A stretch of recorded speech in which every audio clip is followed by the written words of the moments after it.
শাসক দলের এক কাউন্সিলরের বিরুদ্ধে বিস্ফোরক অভিযোগ তুলেছেন কংগ্রেসের বিজেত প্রার্থী সুশান্ত চক্রবর্তী। 2023 বিধানসভা নির্বাচনে তিনি 18 নং সূর্যমণিনগর কেন্দ্র থেকে লড়াই করেছেন। তিনি অভিযোগ তুলেন যে পুর নিগমের 51 নম্বর ওয়ার্ডের কাউন্সিলর তাকে এলাকায় ব্যবসা করতে পারবে না এবং প্রাণনাশের হুমকি দিচ্ছে। বিষয়টি নাকি এলাকার বিধায়ক তথা রাজ্য বিধানসভার উপাধ্যক্ষ রামপ্রসাদ পালও জানেন। তিনি নিজেই বিধায়ককে বিষয়টি জানিয়েছেন। কি বললেন সুশান্ত বাবু, শুনুন।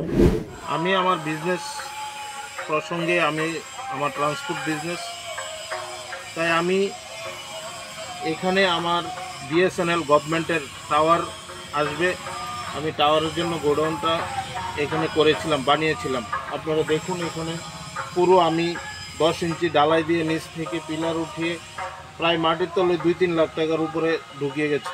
তারপর হঠাৎ করে যারা কাজ করছে তাদেরকে এসে এই 51 নম্বর ওয়ার্ডের কাউন্সিলর সুশান্ত ভৌমিক উনি এসে বাধাপ্রাপ্ত করেছে এবং ওনার কিছু লোক নিয়ে এসে এই জায়গায় স্লোগান দিয়েছে যে সুশান্ত চক্রবর্তী এখানে ব্যবসা করতে পারবে না বলে। তারপর বলেছে অবৈধ গোডাউন হতে দেব না। এখানে গোডাউনই হয়নি, কিসের অবৈধ সেটা আমি জানি না, কারণ এখানে আশেপাশে অনেক গোডাউন আছে। তারপর এই বিষয়টা দেখার পর এলাকাবাসী একটা ছিছির রব উঠেছে। সবাই এলাকার মধ্যে বলছে যে আমি তো এখানে বিজনেস করতে এসেছি, আমি তো এখানে রাজনীতি করতে আসিনি। আমি এই বিধানসভা কেন্দ্রে দাঁড়িয়েছিলাম, কিন্তু বিজনেস করতে পারবো না সেটা তো আমি জানি না। আমার ব্যবসার উপর বাধা সৃষ্টি করেছে। পাশাপাশি এখানে যদি গোডাউন হতো, এলাকার কিছু লোকের উন্নয়ন হতো, এলাকায় কিছু লোক আমার জায়গায় কাজ পেত, ওই সমস্ত লোকের পেটেও লাথি দিয়েছে, অনেকেই এখানে আঘাত করেছে। আমার তো লস হয়েছে, সেটা হয়েছে, কারণ আমি রাজনীতি করি বলে লস হয়েছে।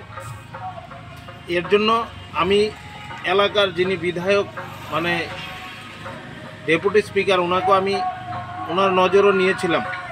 উনি আমাকে বলেছে বিষয়টা দেখবে, তোমার সঙ্গে যদি এরকম হয় সাধারণ পাবলিকের সঙ্গে কি হবে, উনি আমাকে এরকম বলেছিল।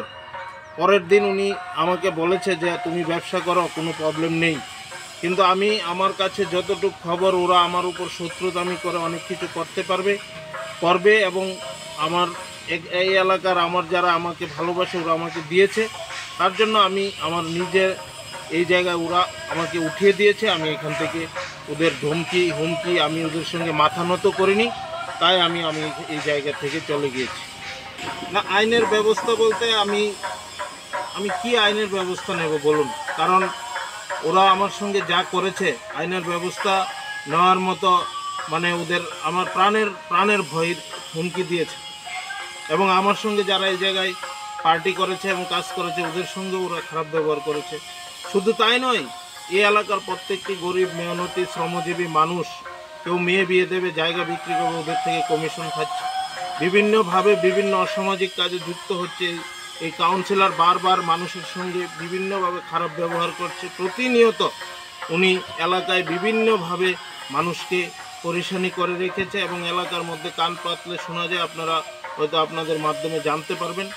এবং এই সমস্ত দাম্ভিক অহংকারী এবং মাফিয়াগিরি বেশি দিন চলে না, কারণ আমরা দেখেছি দীর্ঘদিন অনেক খারাপ ব্যবহার করেছে, তাদের শেষ পরিণতি ভালো হয় না, কারণ উপরও আমরা ঈশ্বরকে বিশ্বাস করি, ঈশ্বরের উপরে আমি ছেড়ে দিয়েছি।